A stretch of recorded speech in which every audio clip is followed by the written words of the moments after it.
अभी ब्रेक से पहले अख्तर इकबाल डार साहब हमारे साथ मौजूद थे और कैटेगोरिकली उन्होंने कहा कि जी मैं कुरान मजीद के ऊपर हल्फ उठा के कहता हूं, ना मेरी कभी शेर अब्दुल मर्वत से मुलाकात हुई, ना मेरी कभी रऊफ हसन साहब से मुलाकात हुई और ना मैंने कभी पाकिस्तान तहरीक इंसाफ के साथ कोई मुआहदा किया है। अब ये इतनी बड़ी बात है कि जाहिर बात है मैं खुद भी उनको इस पर काउंटर नहीं कर सकता था। What do you have to say about this?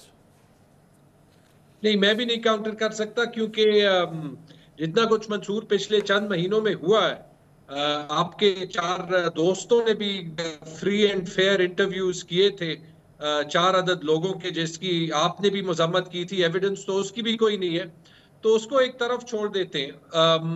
मुझे डार साहब के साथ हमदर्दी है, जो भी उनके साथ हुआ है उनको पता है, अल्लाह को पता है। लेकिन हम आगे अपने प्लान ए पे जाएंगे और प्लान ए ये है कि हमने अवाम की अदालत से फैसला मांगना है, क्योंकि जो डॉक्ट्राइन ऑफ सिंपल नेसेसिटी का फैसला जुडिशरी ने दिया, और चूंकि जुडिशरी का एहतराम करना हम पे लाजिम है, उसके बाद हम अवाम के पास ही जा सकते हैं, क्योंकि ये शायद वो पहला फैसला है। फैसलों की एक्चुअल अकाउंटेबिलिटी तारीख करता है, और इस फैसले की तारीख ने 2 दिन के अंदर जो है वो अकाउंटेबिलिटी कर दी। तो इलेक्शंस की मेरे ख्याल में कोई, जब आपने पूछा लेजिटिमेसी शायद नहीं रही, लेकिन मुझे यकीन है कि इसके बावजूद लेजिटिमेसी उसके प्रोसेस के ना होने के बावजूद इस बार अवाम उठ खड़ी होंगी, और अवाम जो है वो इस सारी प्री पोल रिगिंग के बावजूद अपनी राय देंगी, और वो राय पाकिस्तान की जमहूरियत के हक में होगी। लेकिन झगड़ा साहब, ये जो आपने गुफ्तगू की डार साहब के हवाले से, उन्होंने एक और पॉइंट भी कहा। उन्होंने कहा जी अगर कोई मुआहदा है, और या आपकी पार्टी ने क्लेम किया कि जी ये वीडियोस भी रिकॉर्ड हुई हुई हैं, उन्होंने कहा अगर कोई मुआहदा है, कोई वीडियोस हैं तो ले आए मंजर आम के ऊपर, तो आप लोग उसको ला के मंजर आम पे दिखा दीजिए, ताकि अगर if you are trying to explore the truth over here, तो फिर पता लगे ना कि एक्चुअली पस मंजर में क्या हुआ है। नहीं, असल में truth has been hit for a 6 ना, और अभी हमें कोई और छक्के मारने दे नहीं रहा बैट के साथ, कम से कम। लेकिन अंग्रेजी में कहते हैं लेट 1000 फ्लावर्स ब्लूम, एक सिंबल नहीं 1000 से।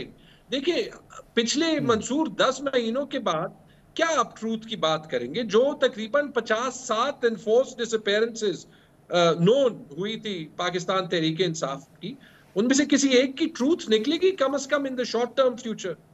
लेकिन आपको भी पता है, मुझे भी पता है ना, तो जो उनके साथ हुआ था, पाकिस्तान तहरीक इंसाफ की जिन टीम ने उनके साथ डील किया होगा, एक छोटी सी टीम ने किया होगा।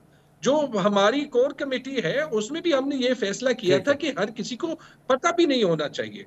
ये तो इस टाइप की एक्चुअल जो ऑपरेशंस होती हैं वो इसी तरीके से होती हैं। तो आई कांट टेल यू, क्योंकि मैं उन चंद लोगों में से वहां पे नहीं था। लेकिन आई थिंक जो उसका कॉन्टेक्स्ट है वो सबको माजरत के साथ पता है।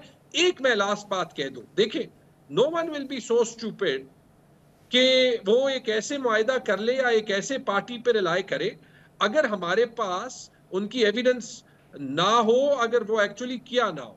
जो मुझे बताया गया वो ये बताया गया कि डार साहब ने 3-4 लोगों के सामने वो सारे टिकट्स साइन किए। वो मेरे पास फोन में मैसेजेस है, क्योंकि हमने पूछा कि क्या हुआ। But as I said, I am very comfortable with that, and I am very comfortable with what Dar sahab is saying, because ऐसे हालात में आपको जो आपसे कहलवाना होता है वो कहलवा देते हैं। मेरे ख्याल में so basically you are not treating him as a villain, but you are treating him as a victim, जहां तक मैं आपकी जितनी गुफ्तगू समझाऊं। आपने अच्छा समराइज किया। मेरे ख्याल में इससे ज्यादा कहने की जरूरत नहीं है। But by the way, it's not the first time.